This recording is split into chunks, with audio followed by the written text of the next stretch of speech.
নমস্কাৰ দৰ্শক সকল মিট দা গিম্পৰ টিউটৰিয়েললৈ স্বাগতম জনাইছো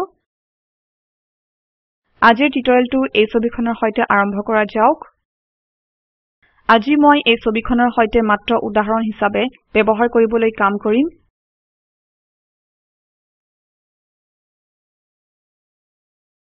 আমি নিৰ্বাচনৰ সৈতে কাম আৰম্ভ কৰাৰ আগতে মই ভাবো আপোনালোকে নিৰ্বাচনবোৰ আসলতে কি সেইবোৰ কিছু বুজি পোৱাটো উচিত হ'ব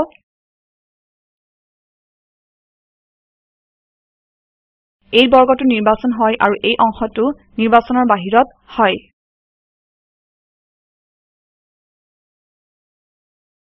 এই ঘূৰি থকা ৰেখাবোৰ নিৰ্বাচনৰ চাৰিসীমা হয়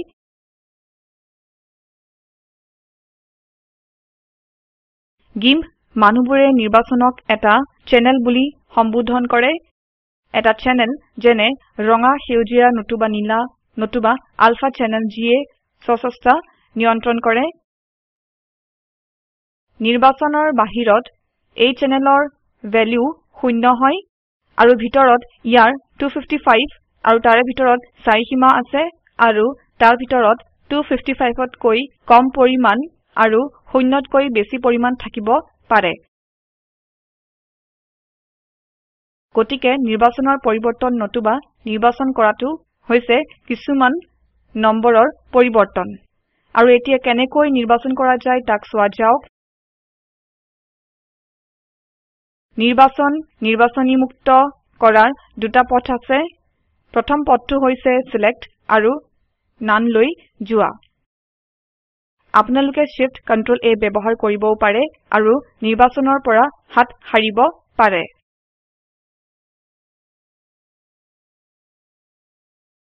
এতিয়া ৰেক্টেংগল সিলেক্ট টুল নিৰ্বাচন কৰক আৰু অপশ্যন ডায়লগত চাওক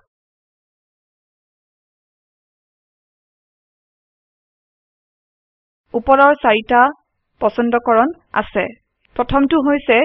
ৰিপ্লেচ the current selection গতিকে মই বেলেগ ঠাই ইয়াত নিৰ্বাচন কৰিছো আৰু আপোনালোকে দেখা পাইছে মই যেতিয়া নতুন ঠাই নিৰ্বাচন কৰো পুৰণা নিৰ্বাচনটো নোহোৱা হৈ গৈছে দ্বিতীয় অপশ্যনটো হৈছে add to the current selection সেই অপশ্যনটো নিৰ্বাচন কৰি মই ছবিখনত বিভিন্ন ঠাই নিৰ্বাচন কৰিব পাৰো আৰু কিছু কঠিন নিৰ্বাচন পাবও পাৰো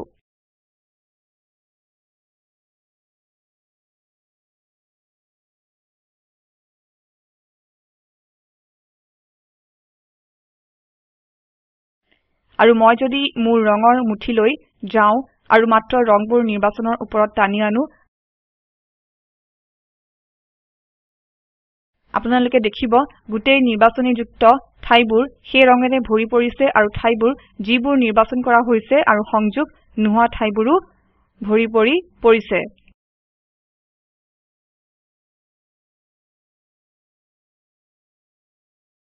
গতিকে নিৰ্বাচনত কিবা যোগ কৰিলে প্ৰতিটো নিৰ্বাচন এটা হিচাবে ধৰিব আনকি যদি নিৰ্বাচনৰ অংশবোৰৰ মাজত কোনো সম্বন্ধও নাথাকে এইটো কিছু জটিল হয় ভৰ্তিকৰণ নোহোৱা কৰিবলৈ Ctrl Z দবাওক আৰু Shift Ctrl A দবাওক গোটেইখিনি নিৰ্বাচন মুক্ত কৰিবলৈ আৰু মোৰ অপশ্যন ডায়লগলৈ উভতি আহক এতিয়া ইয়াত এটা বৰ্গ নিৰ্বাচন কৰক আৰু Subtract from the current selection নিৰ্বাচন কৰক মই এই ঠাইখিনি নিৰ্বাচন কৰিছো কিন্তু একো হোৱা নাই কিন্তু মই যেতিয়া এই ঠাইবোৰ নিৰ্বাচন কৰো আপোনালোকে দেখা পাব যে মুখবোৰ নোহোৱা হৈ যাব আপোনালোকে দেখা পাব যে নিৰ্বাচনৰ ফ্ৰেমবোৰ তাতে আছে আৰু মই যেতিয়া এইটো ঘূৰাও পৰিৱৰ্তনবোৰ কৰিব পৰা যায় গতিকে আপোনালোকে অন্য ঠাইৰ ভিতৰত ক্লিক নকৰালৈকে আপোনালোকে কৰা শেষৰ নিৰ্বাচনটো পৰিৱৰ্তন কৰিব পৰা যায় আপোনালোকে আপোনালোকৰ কামবোৰ প্ৰত্যেক সময়তে পৰিৱৰ্তন কৰিব পাৰিব এতিয়া শেষৰ অপশ্যনটো হৈছে intersect with the current selection সেইটো চেষ্টা কৰা যাওক মই ইয়াত এটা আয়ত নিৰ্বাচন কৰিছো আৰু ইয়াৰ বাহিৰৰ ঠাইবোৰ নিৰ্বাচন কৰা হোৱা নাই আৰু আগতে কৰা নিৰ্বাচনবোৰ নোহোৱা কৰা হৈছে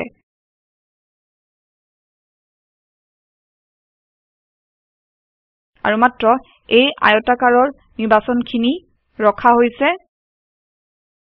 মই বিচৰা ঠাইখিনি নোপোৱালৈকে মই এই আয়তটো উন্নত কৰিব পাৰো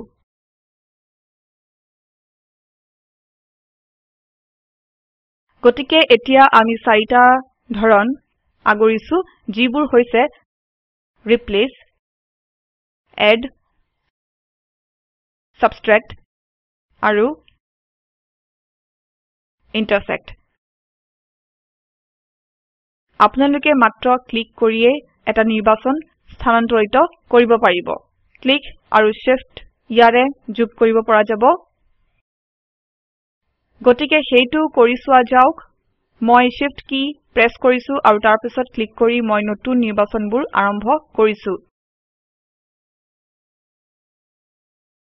আৰু মই যেতিয়া শিফট কি আৰু মাউস কি দবাম এটা যোগৰ চিহ্ন দেখা দিব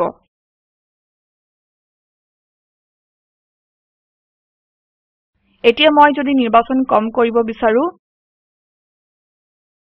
মই কন্ট্ৰোল কি দবাব পাৰো আৰু এতিয়া মই মাউস কি দবাইছো আৰু ঘূৰিবলৈ আৰম্ভ কৰিছো আপোনালোকে বিয়োগাত্মক চিহ্ন দেখা পাব গতিকে এতিয়া মই নিৰ্বাচন কমাব পাৰিম আৰু প্ৰতিচ্ছেদনৰ বাবে shift control একেলগে দবাব লাগে আৰু তাৰ পাছত প্ৰতিচ্ছেদনৰ বাবে এটা অঞ্চল নিৰ্বাচন কৰিব লাগে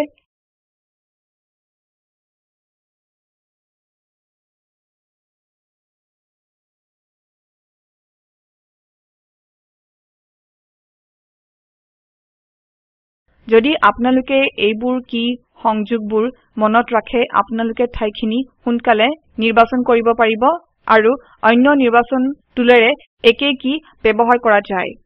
গতিকে আপোনালোকে মাত্ৰ এবাৰ সেইবোৰ শিকিলে হ'ব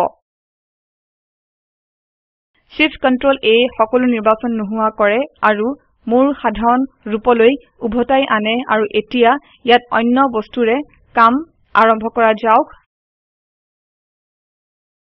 পিছৰ অপচনটো হৈছে ফেদাৰ এডজেছ আৰু মই যেতিয়া এইটো নিৰ্বাচন কৰো আপোনালোকে ইয়াত ৰেডিয়াছ গণনা হিচাবে অন্য এটা অপচন পাব গতিকে মই এইটো অকনমান বঢ়াইছো আৰু এটা ঠাই নিৰ্বাচন কৰিছো এতিয়া আপোনালোকে ইয়াত দেখা পাব তাত ঘূৰণীয়া কোণ আছে মই ইয়াত ঘূৰণীয়া কোণবোৰ নিবিচাৰো কি ঘটিলে মাত্ৰ সেইটো দেখাবলৈ মই এইটো কলা ৰঙেৰে ভৰাম আৰু মই ছবিখনৰ ভিতৰত ডাঙৰকৈ চাম আপোনালোকে দেখিছে ইয়াৰ মাজত কলাৰ ৰং আছে আৰু চাৰিসীমাৰ কাষত ই বিবৰ্ণ হৈছে আৰু এই শেষৰ কাষবোৰ প্ৰকৃত কলা ৰং আৰু প্ৰকৃত ছবিৰ মাজত দৌৰি আছে আৰু ইয়াত নিৰ্বাচনৰ পৰিমাণ হৈছে 128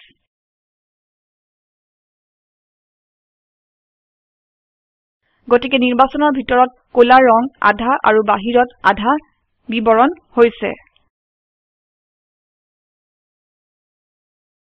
মাৰ্জিনৰ সীমাখিনি আপোনালোকৰ নিৰ্বাচনৰ আচল চাৰিসীমা হয় যেতিয়া আপোনালোকৰ এটা কঠিন নিৰ্বাচন থাকে কোমল নিৰ্বাচন পাবলৈ ফেদাৰ এজেছ এটা ধুনীয়া অপচন হয় ফেদাৰ নিৰ্বাচনৰ সৈতে আপোনালোকে কম তীক্ষ্ণ ছবি পাব আৰু এইটো সেই ধৰণেই সহজ হয় কাৰিকৰী মন থকা মানুহবোৰে ফেদাৰ নিৰ্বাচনক গচিয়ান ব্লাৰ বুলি কব আৰু মই ইয়াত নিৰ্বাচন কৰাৰ ব্যাসাৰ্ধ গচিয়ান ব্লাৰৰ ব্যাসাৰ্ধ হয়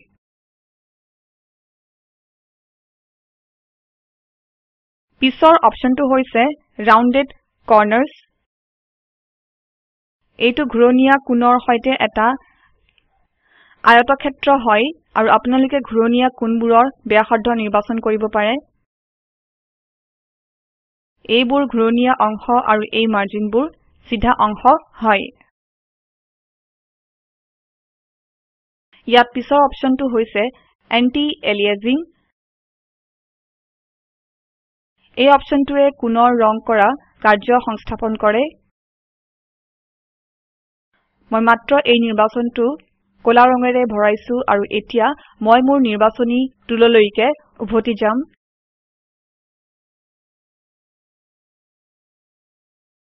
আৰু মই এন্টি এলিয়াজিং নিৰ্বাচনমুক্ত কৰিম আৰু অন্য এটা নিৰ্বাচন তৈয়াৰ কৰিম আৰু এইটো কলা ৰঙেৰে ভৰাম গতিকে ডাঙৰকৈ চোৱা টুলটো নিৰ্বাচন কৰক আৰু Shift Ctrl A ৰে গোটেই নিৰ্বাচনমুক্ত কৰক আৰু এই ঠাইখিনিৰ ভিতৰত ডাঙৰকৈ চাওক আৰু ইয়াত কোনটো খাঁজ কটা নকমোৱা কৌশলৰ সৈতে হয় আৰু এইটো হয় কলা ৰঙেৰে ভৰি থাকিব নহয় কলা ৰঙেৰে ভৰি নাথাকে আৰু ইয়াত আপোনালোকে শুভ্ৰ বৰণৰ জখলা দেখা পাব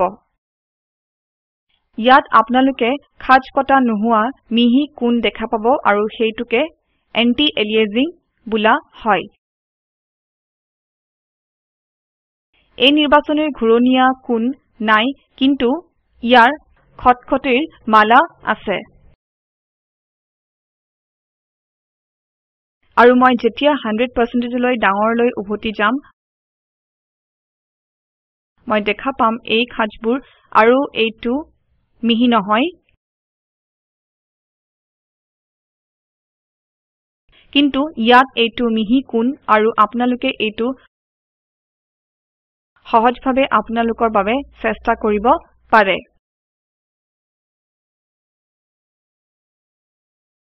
গতিকে আপোনালোকে যদি মিহি কোণ থকাটো বিচাৰে তেতিয়া হলে এন্টি এলিয়াজিং নিৰ্বাচন কৰক আৰু আপোনালোকে যদি এই শুক্ল বৰণৰ আভা বিচাৰে তেতিয়া হলে সেই অপচনটো নিৰ্বাচনমুক্ত কৰক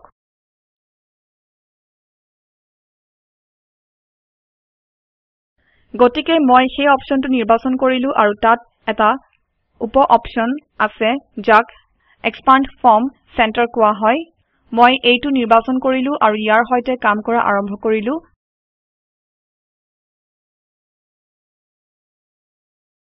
গতিকে মই ইয়াত এটা বিন্দু স্থাপন কৰিলো আৰু মই ইয়াৰ পৰা মোৰ নিৰ্বাচন টনা আৰম্ভ কৰিলো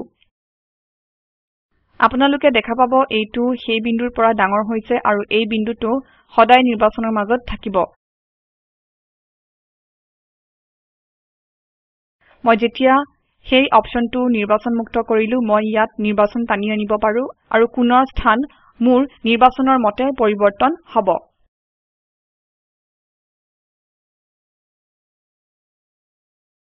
ইয়াৰ বাবে এটা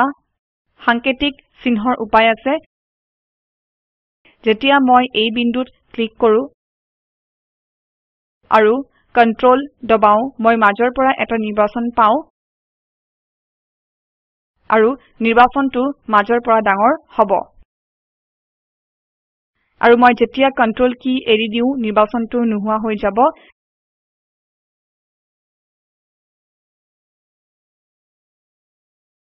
যেতিয়া মই মাউস বাটনটো দবুৱাৰ আগতে কন্ট্ৰোল কি দবাও মই এটা নিৰ্বাচন কমাব পাৰো কিন্তু মই যেতিয়া প্ৰথমতে মাউস কি দবাম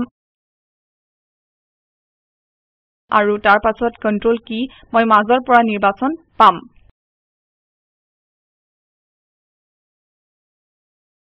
ইয়াত পিছৰ অপচনটো হৈছে ফিক্সড এস্পেক্ট ৰেশিও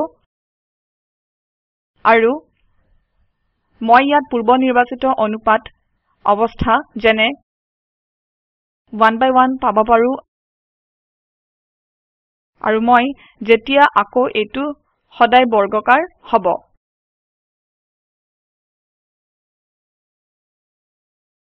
মই ইয়াত 2:3 নিৰ্বাচন কৰিব পাৰো আৰু মই সদায় 2:3 অনুপাতত নিৰ্বাচন পাম আৰু 3/2 লৈ পৰিৱৰ্তিত অনুপাতে মোক প্ৰকৃত দৃশ্য ধৰণত নিৰ্বাচন দিব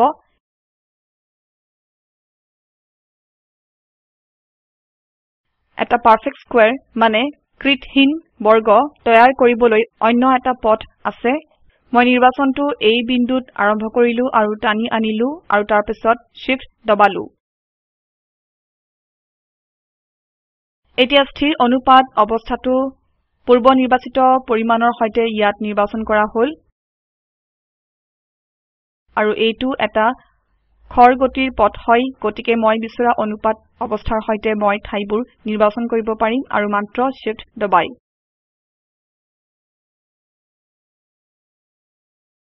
পিছৰ অপচনটো হৈছে হাইলাইট আৰু মই যেতিয়া সেইটো ব্যৱহাৰ কৰিছো নিৰ্বাচন নোহোৱা ঠাইখিনি ধূসৰ বৰণৰ হয় আৰু নিৰ্বাচন কৰা গোটেই ঠাইখিনি বগা বৰণৰ হয় আৰু এইটো মাত্ৰ শেহতীয়া নিৰ্বাচনত কাম কৰে গতিকে এইটো নিৰ্বাচন মুক্ত কৰা যাওক আৰু অন্য অপচনত চোৱা যাওক ইয়াত আপোনালোকে এই পৰিমাণবোৰ হাতেৰে সংস্থাপন কৰিব পাৰে আৰু আপোনালোকে যদি ইয়াত ফিক্স ক্লিক কৰে তেতিয়া মই নিৰ্বাচনৰ আকাৰ পৰিৱৰ্তন কৰিব নোৱাৰো কিন্তু মই যদি প্ৰস্থৰ 2টা পিক্সেল কমকৈ আৰু দৈৰ্ঘ্যৰ 1টা পিক্সেল বেছিকৈ সংস্থাপন কৰিব বিচাৰো গতিকে এইটো নিৰ্বাচনৰ ভাল পৰিমাণ হ'ব মই Xৰ পৰিমাণ বঢ়াই নিৰ্বাচনটো অকনমান সোঁফাললৈ স্থানান্তৰিত কৰিব পাৰো যিটো উৎসৰ বিন্দু হয় আৰু মই যেতিয়া ফিক্সত ক্লিক কৰি মই গোটেই নিৰ্বাচনটো ঘূৰাব পাৰো গতিকে বাওঁফালৰ শীৰ্ষবিন্দুৰ X আৰু Y পৰিমাণটো উৎসৰ বিন্দু হয় আৰু ফিক্স বাটনৰ সহায়ত মই গতি বাধা দিব পাৰো পিছৰ অপচনটো হৈছে গাইডছ মই এডাল মধ্য ৰেখা নিৰ্বাচন কৰিব পাৰো যিটোৱে নিৰ্বাচনৰ মধ্য বিন্দুটো ক'ত আছে মোক দেখাব মোৰ ৰুল অফ থাৰ্ডছ আছে যিটো গ্ৰাফিক কামৰ বাবে ব্যৱহাৰ কৰা হয় নতুবা মোৰ গোল্ডেন সিলেকশনছ আছে যিটো ৰুল অফ থাৰ্ডছৰ নিচিনা একে হয় তলত অটো শ্ৰিংক সিলেকশন আৰু শ্ৰিংক মাৰ্জড আছে অটো শ্ৰিংক সিলেকশনটো বেছি উপযোগী নহয় কিন্তু শ্ৰিংক মাৰ্জড এনে এটা অপচন যিটো যদি নিৰ্বাচন কৰা হয় গাণিতিক গণনা প্ৰত্যেক স্তৰবোৰত দেখা যায় আৰু মাত্ৰ আপোনালোকে কাম কৰি থকা স্তৰটো যদি নিৰ্বাচন মুক্ত কৰে সেইটো বিবেচনাৰ ভিতৰত ৰখা হয় এই অপচনবোৰৰ পুনৰাবৃত্তি কৰাৰ আগতে আমি এলিপছ সিলেকশনৰ বিষয়ে কম গতিকে গোটেই নিৰ্বাচনবিলাক Shift Ctrl A দবাই নিৰ্বাচন মুক্ত কৰক ওপৰত আপোনালোকে এক অপচনবোৰ পাইছে যেনে ৰিপ্লেচ কাৰেন্ট সিলেকশন ক্লিক কৰাৰ আগত Shift কি সৈতে এড টু দা সিলেকশন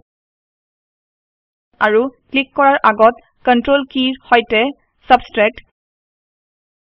আৰু ক্লিক কৰাৰ আগত Shift আৰু Control কিৰ সৈতে ইন্টাৰসেক্ট কোমল কোণবোৰৰ বাবে আকৌ এন্টি এলিয়াজিং আয়তকাৰতকৈ এইটো দীৰ্ঘবৃত্তৰ সৈতে বেছি দৰকাৰী কাৰণ দীৰ্ঘবৃত্তবোৰ সদায় ঘূৰণীয়া হয় ফেদাৰ এডজেছ এইটো আয়তকাৰত থকাৰ দৰে এক অপচন হয় মই যেতিয়া এইটো কলা ৰঙেৰে ভৰাও আপোনালোকে এটা কলা আৰু বগা ৰঙৰ মাজত মিহি ঢাল দেখা পাব আৰু এই মাৰ্জিনবোৰ শেষবোৰ কলা আৰু বগা ৰঙৰ মাজত হয়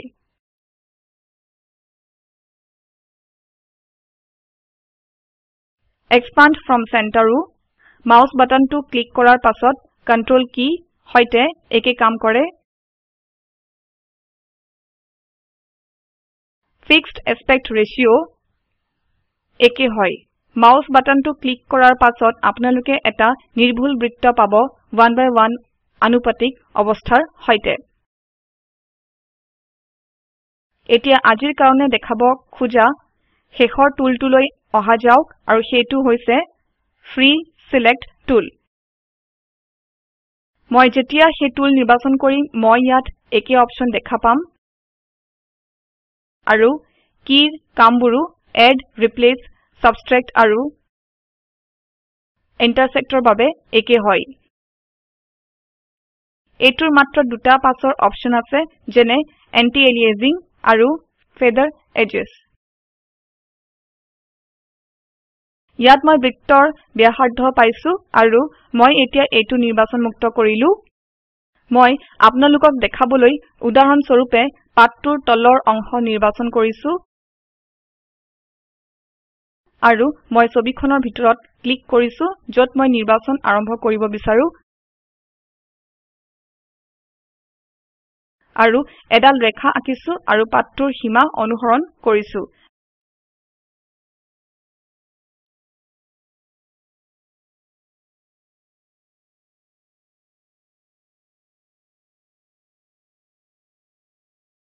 গতিকে মই এই ঠাইখিনি নিৰ্বাচন কৰিলো মই ভাল প্ৰভাৱ পাবলৈ ছবিখনৰ ভিতৰত ডাঙৰকৈ চাইছো আৰু বোৰ সিলেকশ্যন ডায়লগত মই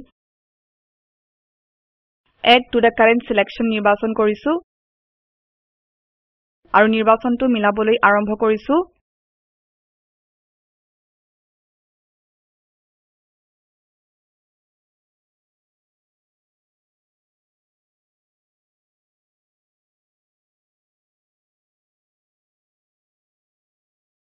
গাণিতিক পথটো বিন্দুটোলৈ য'ত আপোনালোকে নিৰ্বাচন আৰম্ভ কৰিছে সকলোতকৈ সৰু পথ হিচাপে দেখা যায় নিৰ্বাচনটো সহজ বনাবলৈ মই এটা কুইক মাস্ক ব্যৱহাৰ কৰিব পাৰো বাওঁফালৰ তলৰ কোণত অপচনটো আছে টগল কুইক মাস্ক আৰু মই সেইটো গুজ মাৰিলো আৰু এতিয়া আপোনালোকে দেখা পাইছে যে গোটেই ছবিখন ৰঙা হৈছে এইটো কিছু বিভ্ৰান্তিকৰ অপচন কাৰণ মই নিৰ্বাচন কৰা আৰু নিৰ্বাচন নকৰা ঠাইখিনি ৰঙা ৰঙত দেখাইছে গতিকে মই টগললৈ গৈছো আৰু সোঁফালে ইয়াত ক্লিক কৰিলে ই মোক কনফিগাৰ কালাৰ আৰু অপাচিটি দিয়ে আৰু ইয়াত মই এটাৰ ৰং সংস্থাপন কৰিব পাৰো গতিকে মই এইটো নীলা লৈ সংস্থাপন কৰিম এতিয়া ঠাইখিনি যিখিনি নিৰ্বাচন কৰা আছে ৰঙা ৰঙৰ হয় আৰু গোটেই ঠাইখিনি নীলা ৰঙৰ হয় আৰু এতিয়া মই এটা কলম নিৰ্বাচন কৰিম আৰু নিৰ্বাচিত ঠাইখিনি ৰং কৰিবলৈ আৰম্ভ কৰিম কিন্তু তাৰ আগত মই X কিৰ সৈতে আগফালৰ আৰু পিছফালৰ ৰং পৰিৱৰ্তন কৰিছো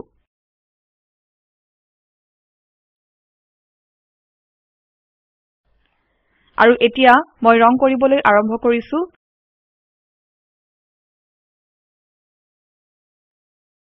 আৰু মই যেতিয়া চাৰিসীমাটো অতিৰিক্ত ৰং কৰো মই পিছফালৰ ৰঙেৰে ৰং কৰিব পাৰো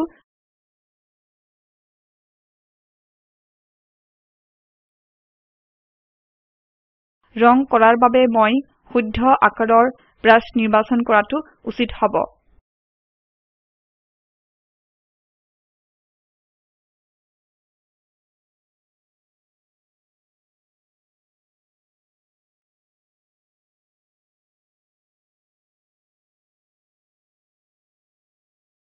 আৰু মই যেতিয়া আৱৰণটো খুলি দিও আপোনালোকে দেখিব এইটো হৈছে নিৰ্বাচনত কৰা ভুল আৰু ইয়াতো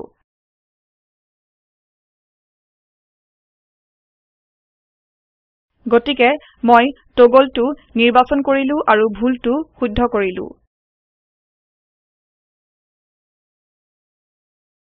ফিক্সড গতিকে এটা জটিল নিৰ্বাচন শুদ্ধ কৰিবলৈ কুইক মাস্ক এটা সহজ পথ হয়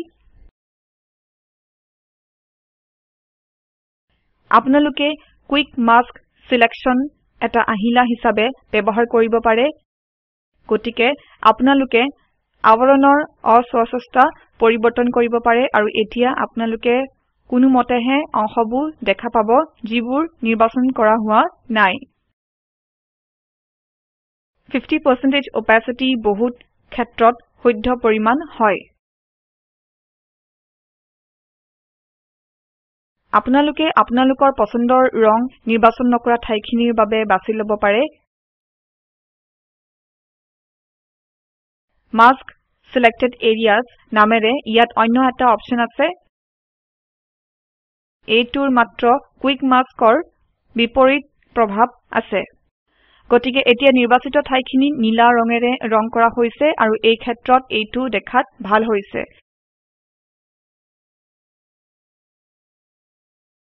আৰু আপোনালোকে যেতিয়া কুইক মাস্ক নিৰ্বাচন মুক্ত কৰিব আপোনালোকে আপোনালোকৰ নিৰ্বাচন দেখা পাব গতিকে মই ইয়াত সৰ্বশ্ৰেষ্ঠ নিৰ্বাচন কৰা বুলি ধৰি লোৱা যাওক আৰু পিছৰ কাম কৰিবলৈ মই নিৰ্বাচনটো সংৰক্ষণ কৰিব বিচাৰো আৰু এইটো হেৰাব নিবিচাৰো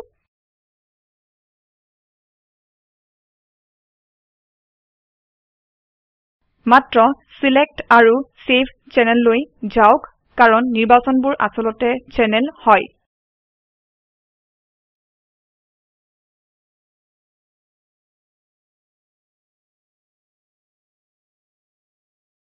মই এইটো মাস্ক 1 হিচাপে সংৰক্ষণ কৰিলো আৰু এইটো এসচিএফ ফাইলৰ সৈতে জমা থাকিব